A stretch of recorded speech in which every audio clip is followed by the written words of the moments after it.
একটি রিলেশনে সেই মানুষটি কোনো দিন দাম পায় না যে মানুষটি গভীর আবেগ দিয়ে ওই ভালোবাসাটিকে আগলে রাখতে চায়। সত্যি কথা বলছি, সেই মানুষটি কোনো দিন মূল্য পায় না যে মানুষটি ওই দুজনের মধ্যে খুব বেশি আবেগপ্রবণ। তার ভালোবাসার মূল্য অপর পক্ষ বা অন্য মানুষটি কোনো দিন বুঝতেই পারে না। কারণ আমরা যখন কোনো মানুষকে খুব বেশি ভালোবেসে ফেলি তখন ওই বিপরীত পাশে থাকা মানুষটি নিজেকে তখন কর্তা বা কর্ত্রী ভেবে ফেলে। সে এটাই ভাবতে থাকে যে ভালোবাসা বয়ে নেওয়া, ভালোবাসাকে এগিয়ে নেওয়া আর ভালোবাসার সমস্ত দায়িত্ব কর্তব্য পালন করবে ওই মানুষটি, যে মানুষটি এত বেশি ভালোবাসা দেখাচ্ছে। ওর হয়তো কোনো কিছুতে ঘাটতি আছে, তা না হলে এত ভালোবাসা কেন দেখাচ্ছে? ওর হয়তো কোনো লাভ আছে, তা না হলে ও আমাকে এত ভালো কেন বাসছে? এই কথাগুলোই তখন সেই মানুষটি ভাবতে থাকে যাকে আমরা খুব বেশি ভালোবাসা দেখিয়ে ফেলি।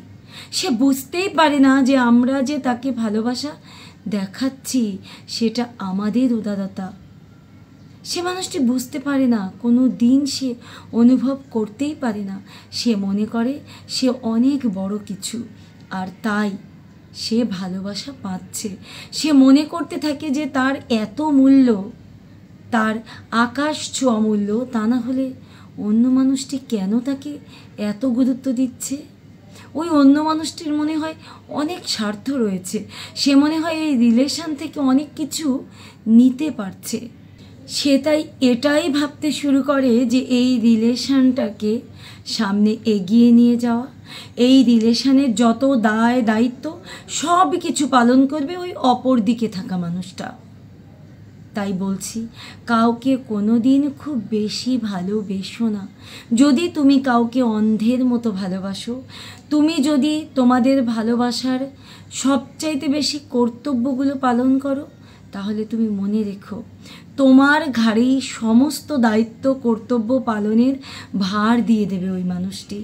রিলেশনটিকে এগিয়ে নিয়ে যাওয়ার সমস্ত ভার তোমার উপরে দিয়ে দেবে ওই মানুষটি। শুধু তাই নয়, ওই মানুষটি এই রিলেশনটি থেকে নিজের মনটাকে মুক্ত করে সে অন্য কোনো দিকে ছুটবে। তাহলে তুমি প্রশ্ন করতেই পারো, তবে কি কাউকে খুব বেশি ভালোবাসা অন্যায়? তবে কি কাউকে নিঃস্বার্থভাবে ভালোবাসলে সে চলেই যাবে?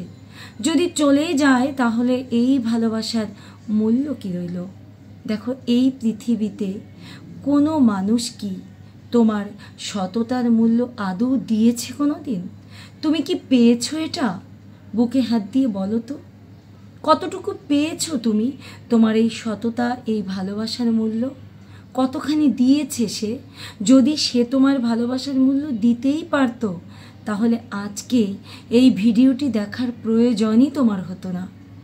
তাই বলছি, তুমি ভালোবাসবে, কিন্তু সেই ভালোবাসাটিকে তুমি প্রকাশ করবে না। হ্যাঁ, তুমি ওকে বলবে যে তুমি ওকে ভালোবাসো, তুমি ওর সঙ্গে রিলেশনে আছো, কিন্তু তার মানে এই নয় এই রিলেশনটাই যে তোমার কাছে জীবন মরণ, এই রিলেশনটা তোমার কাছে অনেক বেশি গুরুত্বপূর্ণ, সেই বিষয়টি তুমি ওকে কখনোই বুঝতে দেবে না।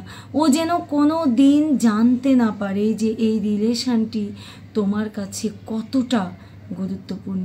যদি কেউ কোনো দিন আমাদের এই ভালোবাসা বুঝে যায় না, তখন সে এই ভালোবাসা থেকে নিজেকে মুক্ত করে নেয় আর সে অন্যদিকে ছুটতে থাকে, কারণ সে পাওয়ার প্রাপ্তিতে পূর্ণ হয়ে যায়। এই পৃথিবীতে প্রত্যেকটি মানুষই কোনো কিছু পেয়ে গেলে আর সেই ব্যাপারে আগ্রহ ফিল করে না। সে নতুনের পিছনে ছোটে, নতুনের পিছনে দৌড়ায়। ধরো, তোমার একটি ড্রেস পরার খুব ইচ্ছে, ওই নির্দিষ্ট ধরনের ড্রেস বা শাড়ি পরার তোমার খুব ইচ্ছে। তুমি যখন সেটি পরে ফেললে, তুমি পেয়ে গেলে, তখন না তোমার ওই ড্রেসটি আর ভাল লাগবে না, তোমার ইচ্ছে করবে আরও নতুন নতুন ড্রেস পরতে। ভালোবাসার ব্যাপারটাও ঠিক তেমনি। যে মানুষটিকে কেউ জয় করে ফেলে, যখন মনে হয় যে ওকে তো আমি পেয়ে গেছি, ও তো আমার আছেই, তখন মানুষ আর ওর প্রতি সেই যে জয় করার আকাঙ্ক্ষা, সেই যে পাওয়ার আকাঙ্ক্ষা, সেটা আর ফিল করে না। হ্যাঁ, তুমি এটা বলতেই পারো যে তাহলে ভালোবাসার মূল্য কি রইল? ভালোবাসার মূল্য কি আছে? সত্যিই কি ভালোবাসার মূল্য পাওয়া যায়? সেই সত্যিকারে ভালোবাসার মূল্য দেওয়ার মতো মানুষ পাওয়া যায় কোটিতে একজন। সেই মানুষটিকে তুমি যদি তোমার জীবনে পেয়েই যেতে, তাহলে এই ভিডিওটি আজকে তোমার দেখার প্রয়োজন হতো না। তাই তোমাকে কিছুটা চালাকি করে চলতে হবে। তোমাকে কোনো দিনও ওকে পরিপূর্ণ ভালোবাসাটা বোঝানো যাবে না, দেখানো যাবে না। তুমি ওকে ভালোবাসো, কিন্তু তুমি তোমার ভেতরে রেখে দেবে। কারণ তুমি যখন ওকে তোমার পূর্ণ ভালোবাসা দেখাবে, তুমি ডাকলেই ওর কাছে ছুটে যাবে, তুমি ওর কোনো কিছুতেই আর না বলতে পারবে না, তখন ও চিন্তা করবে যে তুমি ওর কাছে ছোট।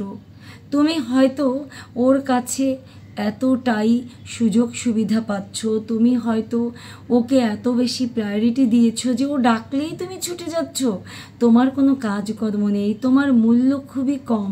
তা না হলে তুমি ওর কাছে ছুটে যাচ্ছ কেন? ওর এত মূল্য যে তুমি তোমার সমস্ত প্রয়োজনীয় কাজকর্ম ফেলে ওর কাছে ছুটে যাচ্ছ। ওর কোনো কিছুতেই তুমি না বলতে পারছো না, ও এতটাই মূল্যবান। তাই তোমাকে বলবো, তুমি এখন থেকে না বলতে শেখো। তুমি ওর সঙ্গে সব কথায় হ্যাঁতে হ্যাঁ মেলাবে না। তুমি সব কিছুতে ওকে এতটা মূল্যবান করে তুলবে না। তুমি আগে ওকে বুঝতে দাও যে ওর মূল্যটা এতটাও বেশি নয়। তুমি ওকে আকাশ ছোঁয়া মূল্যবান করে তুলো না। তুমি ওকে সাধারণ এই মাটিতেই, এই মাটির মানুষ হিসেবে তোমার পাশাপাশি চলার জন্য তৈরি করো। তোমাদের রিলেশনটা যেহেতু দুজনের, রিলেশনটা ধরে রাখার দায়িত্ব দুজনের। তুমিও ওকে ভালোবাসো, ও তোমাকে ভালোবাসে। দুজনের প্রতি সমান দায়িত্ব পালন করবে, কারণ দুজন দুজনকে সমান ভালোবাসো। কোনো দিন ওকে বুঝতে দিও না যে ওকে ছাড়া তোমার চলবে না। কোনো দিন ওকে বুঝতে দিও না যে এই রিলেশনটা তোমার কাছে কতটা গুরুত্বপূর্ণ। তুমি ওকে বোঝাও যে তুমি ওকে ভালোবাসো, তুমি রিলেশনে আছো, থাকবে, ব্যাস এই পর্যন্তই। তুমি এই রিলেশনের কর্তব্যগুলোও পালন করবে, সেই পর্যন্ত যথেষ্ট। তাই তোমাদের সম্পর্কের শুরু থেকে কয়েকটি বছর, প্রয়োজন হলে তোমাদের বিবাহিত জীবন শুরু হওয়ার পরেও অন্তত 7-8 বছর তুমি তোমার ভেতরের গভীর ভালোবাসার কথাটা ওকে উজাড় করে প্রকাশ করো না। তুমি তোমার কাজে কর্মে, আচরণে, দায়িত্বে, কর্তব্যে বুঝিয়ে দিও, কিন্তু তুমি পাগলামি করে মরিয়া হয়ে ওকে এমন বুঝিও না যে ওকে ছাড়া তুমি চলতেই পারবে না, ওকে ছাড়া তুমি শূন্য, ওকে ছাড়া তুমি নিঃস্ব। তাহলে দেখো, ওরও তোমাকে পাওয়ার জন্য একটি তীব্র আকাঙ্ক্ষা থাকবে, ওরও তোমাকে জয় করার জন্য একটি তীব্র আকাঙ্ক্ষা জন্ম হবে। ওকে তুমি ওর জায়গাটা বোঝাও, তাহলে ও তোমার মূল্যটি বুঝতে পারবে। তোমরা সবাই ভালো থেকো, ভালোবাসায় থেকো, সেই প্রত্যাশায় আজকের মতো বিদায় নিচ্ছি।